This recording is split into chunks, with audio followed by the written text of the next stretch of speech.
Hi, everybody. We're so excited to be here. I'm Sarah Sudachan, Senior VP and Chief Strategy Officer at the California Association of Realtors. And I am here with our special guest, Christine George, who is, and I'm just gonna share a little love about Christine. I love Christine. She's amazing. She's a fierce woman up supporter, speaker, and part of the community. But you are also, more importantly, founder at Post and Beam Creative.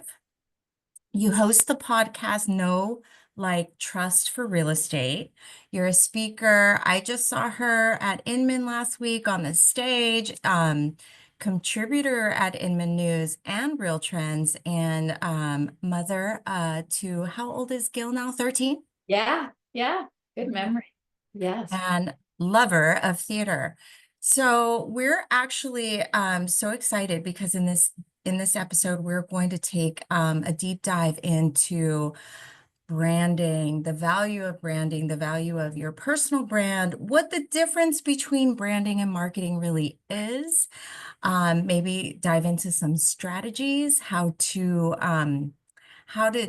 tactically use your marketing or your dollars in a efficient way, and talk about some of the unique obstacles that women in real estate and face when looking at strategies for branding and getting their name out in the community. So, Christine, welcome. Thank you, Sarah. I'm so excited to be here with you today. It was so great to be able to see you in person last week, which doesn't happen very often. So that was a big treat for me. We are on opposite coasts, so when we get together, it is a rare treat. I agree. Yeah. So that was awesome. So I gave a very high level overview of what you do, but I'd love for you to share a little bit about you and what your background is and your passion for branding, personal branding in particular.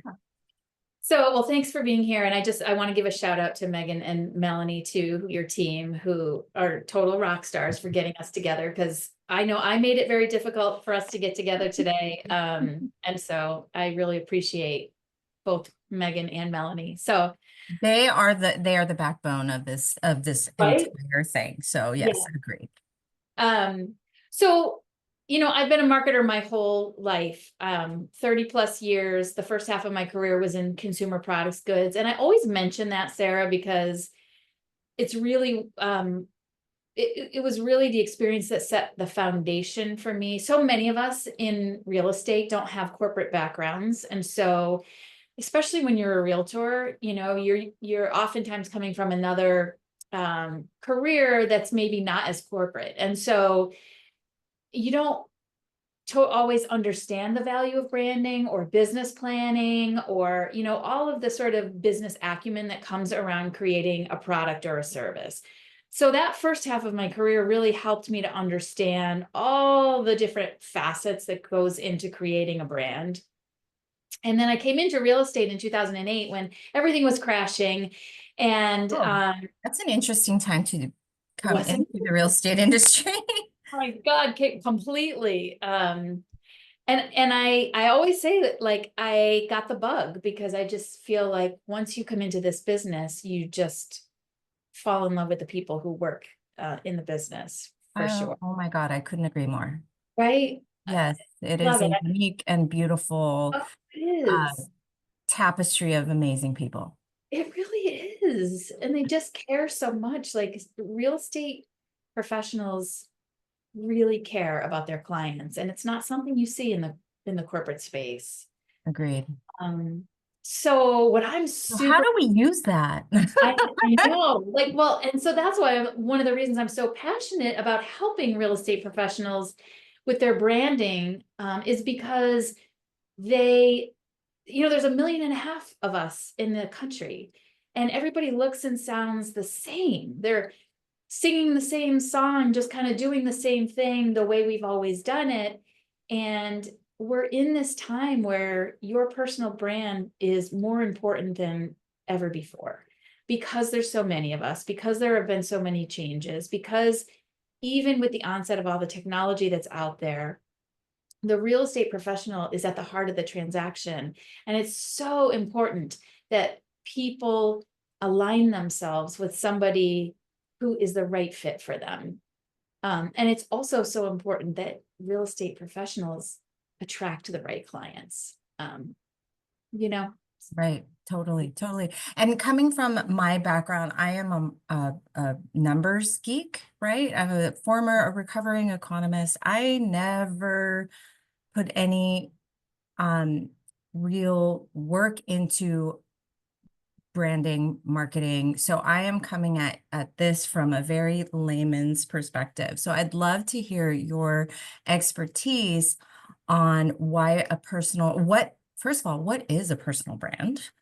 And like, yeah, give us some examples and why it's so important for, I know we know the identity of standing apart in a sea of 1.5 million realtors, but tell us, why do the people here need it? yeah, you need it because you want to attract the right clients, number one. You don't want to be wasting time working with people who are going to, be energy vampires and taking up a lot of your time and burning you out, and who are just not aligned with your values. Right. You also need a personal brand because you work so hard as a real estate professional, and many of them, the good ones, are available 24/7 essentially, and that's not healthy either. And so you really want to be able to scale your business so that you're, number one, attracting the right people and you're there who are aligned with your values, and number two, you're able to scale your business so you're not working around the clock and you can have some semblance of balance and quality of life. And I really believe that when you have a very strong personal brand, you can accomplish all of that. Can we talk a little, what's popping up for me and in what you're saying is the authentic you, right? Like your personal brand has to be a reflection of yourself because you, like you said, it is what will attract clients that you will have to work with. So can we talk a little bit about authenticity and all of Yeah, this? absolutely. So authenticity is such a buzzword, and I and I love and hate that word, because I think Sorry. I love it. I use it all the time. I think it's overused, but because here's what it really means when you're creating your personal brand.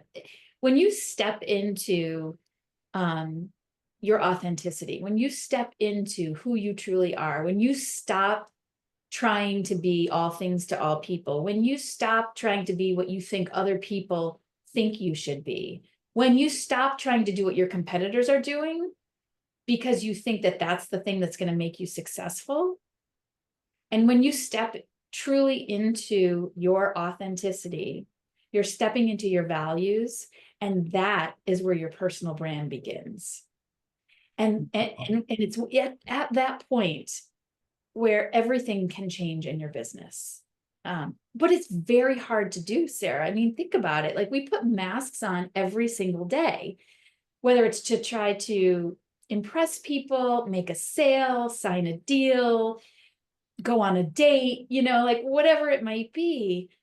And if we can just show up every single day in every situation as who we truly are, then we never have to put the masks on. Then we never have to chase business.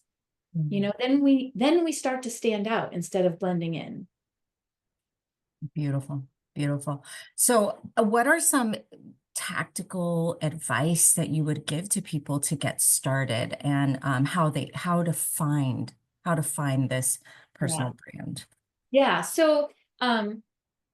So sort of that discovery phase, I like to call it like the archaeological phase. Like, be your own archaeologist. Like, go into your Kathleen Black uses the inside out method, right? It's kind of like that. It's like, go inside and really ask the questions. And so, the first thing that I do is say, okay, go online and do a digital audit of yourself. What does your digital footprint look like? What does your brand look like online? What does it sound like online? Is your headshot up to date? Is it consistent across all the platforms? Is your content No, my brilliant, headshot is right? not up to date. We're Very like, old. it happens because we're doing life. And so we forget. And so I always say every 6 months, just spend an hour and go online and look at every possible platform that you could be on, including the third-party platforms, including your email signature. Make sure you have a Google business profile, all of those things, and look at your printed collateral as well. Make sure that's up to date. Because that is what people are looking for. They're going to go online to see, A, do you exist? And what are you saying? What do you look like? What do you sound like? Are you consistent? And what are people saying about you? So you want to make sure you're totally buttoned up. It's like your curb, what am I trying to Curb say? appeal, curb Curb appeal. appeal. It's your curb appeal. Yeah. Yeah, very cool, very cool. And there's a difference between what you're talking about, like your personal brand and your marketing efforts, right? Yeah. And That's so can we talk a totally. little bit about the difference between the two? Because I am, again, the layman's in this conversation. Yeah, yeah, we would make a great pair because I don't know how to do math, so that would be awesome. I'm Uh, happy to help. As long as I have a calculator, okay? yes, well, we got them right here. Um, so once you have your personal brand, there's so many other things that go into being your own archaeologist, you know. We could talk for an hour just on that, but once you understand what you're about, the next step is really to create that persona. And that starts with your visual identity, and your brand voice. And people will often come to me and say, "Oh, I need a new brand." And what they're really talking about is a logo and some colors. And that is just a very small piece. That's like the clothing that you put on your brand. It's a very small piece It's of your who outfit for the day. it's your outfit. It absolutely Mhm. is. I'm writing notes. Right? Um, your brand voice is also really important. Like, what's your body language? And, do you have an accent? What words do you use? How do you speak? Um, what's your approach when you're in a meeting with a potential client? Like all of those things, how you show up in the world, whether it's on Zoom or on a text or in person, all of that is part of your persona or your personal brand. And so, like when we go back and talk again about putting on the mask and, we do, that's what we do. We show up, hair up, in yoga clothes, Christine looks different than Christine with some makeup on and hair down. Still the same person. How I show up for you is going to be the same. So you want to make sure that you're being consistent in how you put together your brand voice and your visual identity. Um, I just want to just pause right there because you put an exclamation point on that because if you are who you are, if your personal brand is really truly who you are, it shouldn't be that hard, right? Like to show up as yourself. Like that's kind of what I'm saying. So just doubling down on making sure that you are creating you're looking inside out to create who you really are and how you're going to show up for your clients. Yeah, 100%. 100%. I had a client ask me last week, actually. She's like, I really just like to wear Birkenstocks. I feel like I'm a hippie chick. And I said, hell, girl, wear them. If that's who you are, just wear them. Right? Absolutely. And so you might not attract the woman, with the Louis Vuitton bag, but who cares? Right. You want to Right. attract the people who appreciate who you are and who are aligned with who you are. Yeah. And people see through the fake, They I do. think. I They mean, absolutely do. They yeah, absolutely do. yeah. I want to get back to your question though Oh, about yes. um You digress. no, I know, like, so about Yeah, like the difference marketing, between right? branding and marketing and what, Yeah. what that looks like in real life. So I love, I mean, we talked about this before too. Like marketing encompasses so many things, that it's sort of a catch-all phrase for all of this. But when I think about branding versus marketing, I think about long-term versus short-term. Branding is a long-term thing. It is the thing that builds memorability and trust. It is the emotional reason why people will work with you. Marketing is the sales pitch. Marketing is the tactical, okay, I'm going to have a social media strategy, an email marketing campaign, and a reach out strategy. That's marketing. But none of that works unless you have a strong foundational brand first. You cannot sustain anything. You will be spinning your wheels, spending your dollars, and you will get nothing unless people know who you are, they remember who you are, they know what you stand for, they know, what your passions are and, what your expertise are. That happens first, and that's a long game. It takes a long time, and a lot of times, I've worked with young agents, new to the business who come in and they're like, okay, I want to spend money on advertising and I want to do this and that and the other thing, and I want to go out there and show people, that I know, that I'm selling houses and stuff like that. And I'm like, no, don't spend a dime. Don't spend a dime your first 3 years in the business. Get out there and build those relationships. Get out there and hang out in groups, trade groups, community groups, school groups, wherever it is that you have a passion. Double down on those places because that's where you're going to build those relationships. And over time, people will come to remember you as a real estate professional because it naturally comes up in conversations. So, yeah. This is really interesting because we were just talking in the green room with Melanie McShane, who is a former realtor, as a matter of fact, and broker.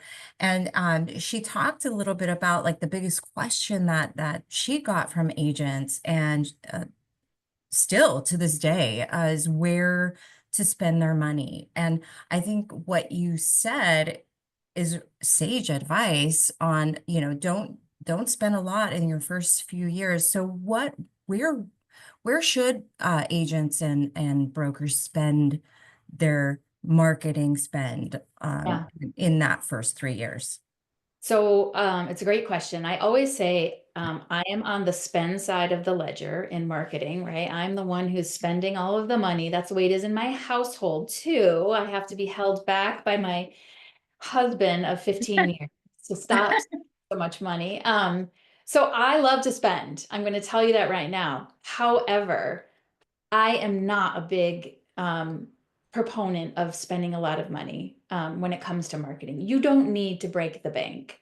If you are a huge team and you have, I'm talking like, 10, 15 people on your team and you're doing, a couple $100 million in sales, then yes, then invest in, traditional marketing. But if you're a solo agent or a small team, you should be investing more time than money.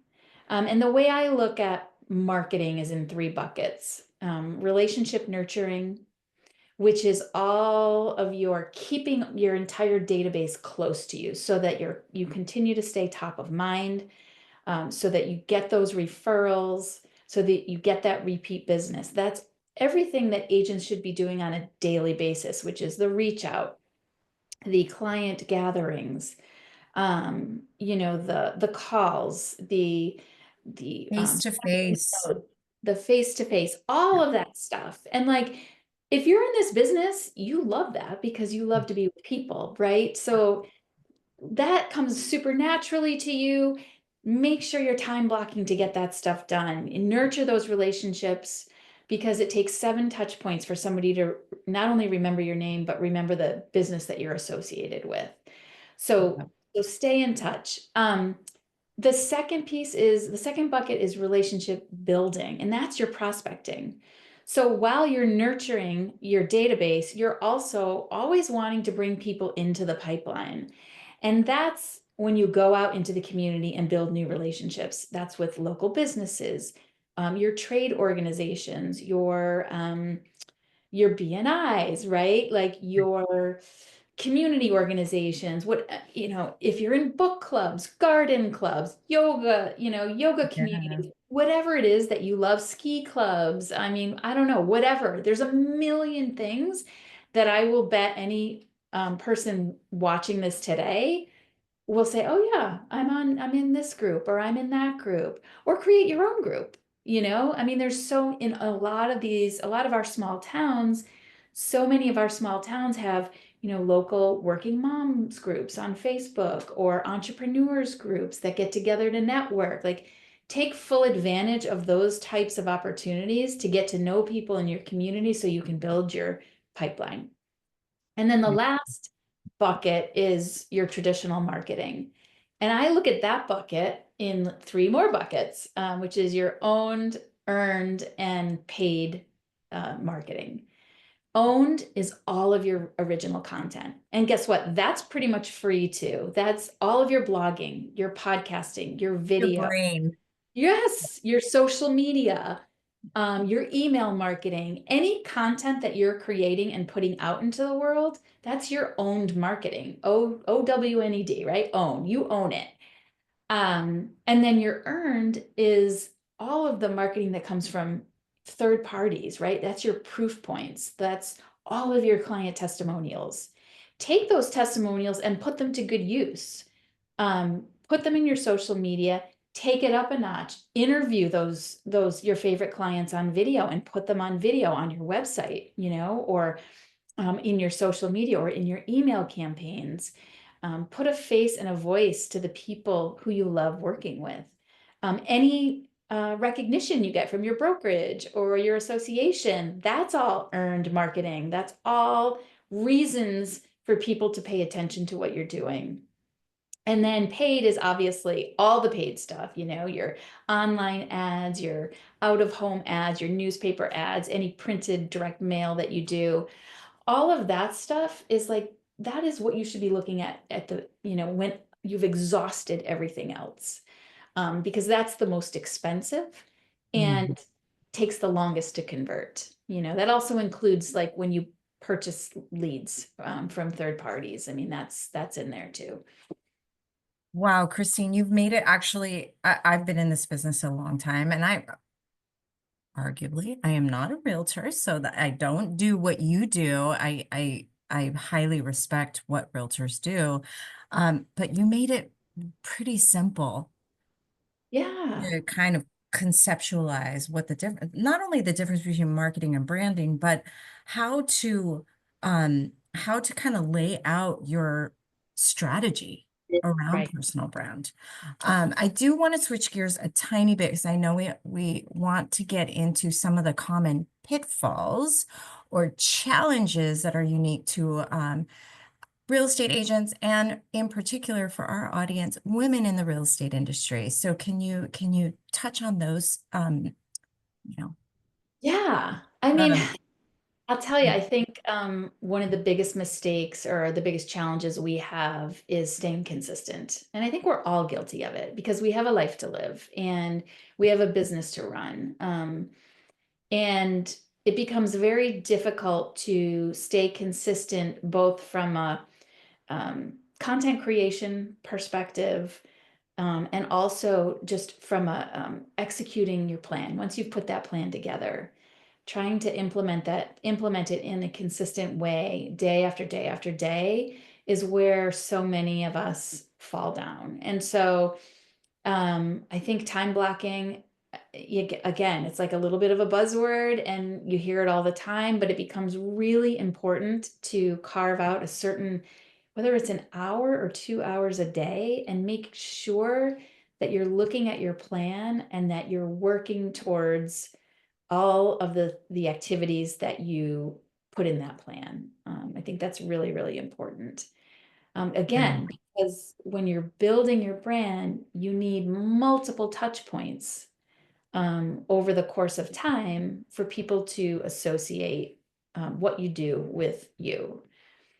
it's about 1 to 2 hours a day, but how how much time should agents be focusing overall on not only personal branding, but Or is that like you set that up and it's just you, and then the marketing piece, or and relationship nurturing, relationship building, networking. Can you kind of deeper dive into some time on those Yeah, activities?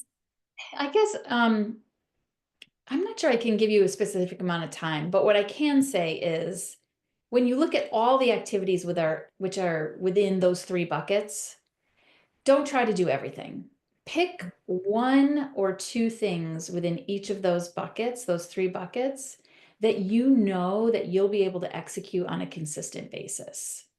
So, for example, in relationship nurturing, maybe that is I'm going to send 5 personal notes, handwritten notes out a week, and I'm going to plan one very big killer client gathering a year.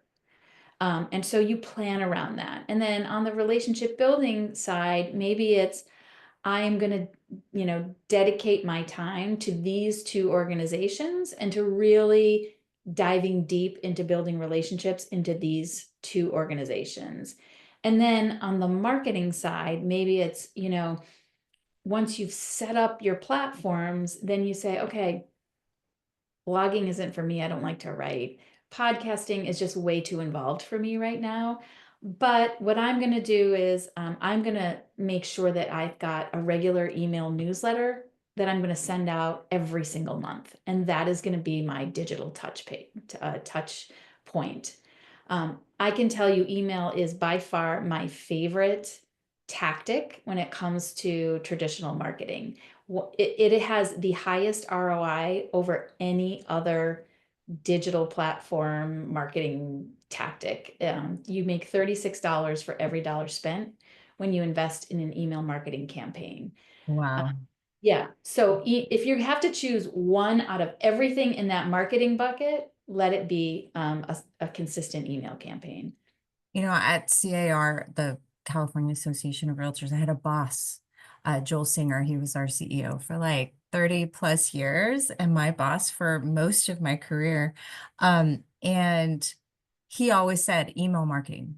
We do it, we send emails because they work. Because they And you work. gave us the actual stat behind it. That's amazing. Yes, yes, it has a 3,600% return on investment. Why would rent social media is rented ground? Yeah, TikTok almost went away 2 weeks ago, right. right? It could all go away tomorrow, but you own your database and people have opted in to hear from you. So talk to them, you Yep. know?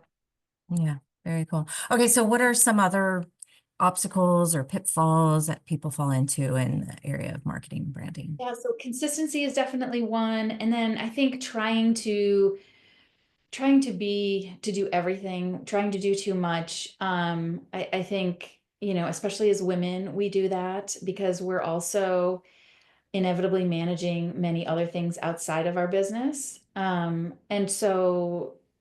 we become perfectionists around it. And sometimes we experience paralysis because either we don't know where to start or we don't think we can get it out perfectly the way we want to. And so I think that that's a real issue for everybody, but women in particular, because we have multiple balls in the air all the time. And so again, I think it's time blocking, it's taking on little pieces at a time, not trying to do it all, and just get it out there. Like just go out there. It doesn't have to be perfect. It doesn't have to be perfect. Just do it. I love that. I love that. And a good place to start is listening to this on repeat, I think, and reminding yourself that it is about time blocking. It is about authentically you. So, I'd love for people to be able to get in touch with you, Christine, if they have follow-up questions, or how do our audience get a hold of you? Yeah, of course. I would love to chat more. You can tell that I'm super passionate about this. So And I the am. thing about Christine is that she's always willing to share her wisdom. Always. Oh, of course, anytime, anytime. I am on all the socials at Christine Carlo George. That's my birth name. And we'll I put those in the chat. That's awesome. I always use birth. I'm trying to use birth name instead of maiden name. I just hate that word maiden. I You know know, it's rooted in some kind of patriarchy. So I'm glad you use I'm glad you use birth name. I'm going to do that as well. So yes, Christine Carlo George. I'm also, you can email me at Christine@postandbeamcreative.com. Awesome. Awesome. And Christine, thank you so much for being here. Any final words of wisdom that you would like to instill on the Woman Up community? I would say if you're new to the Women Up community, get on board, hop on board, listen, get involved, get engaged, because what you have built here, Sarah, in the last 10 to 15 years with the Women Up community is absolutely priceless and invaluable. So I yeah, love it. that would Thank be my. you. I a little bit shorter than that, but we will be having our I want to say eighth, but I think it's our ninth conference in Pasadena this year. So I'm very excited about that. I hope Christine will be able to join us. I know it's school time still, June 11th. But you can also listen to Christine on the regular at her podcast, Know Like Trust for Real Estate. And so Christine, again, thank you so much. We're so thrilled to have you. And thank you all for listening. We'll see you soon. Thanks, everyone. Thank you. Bye.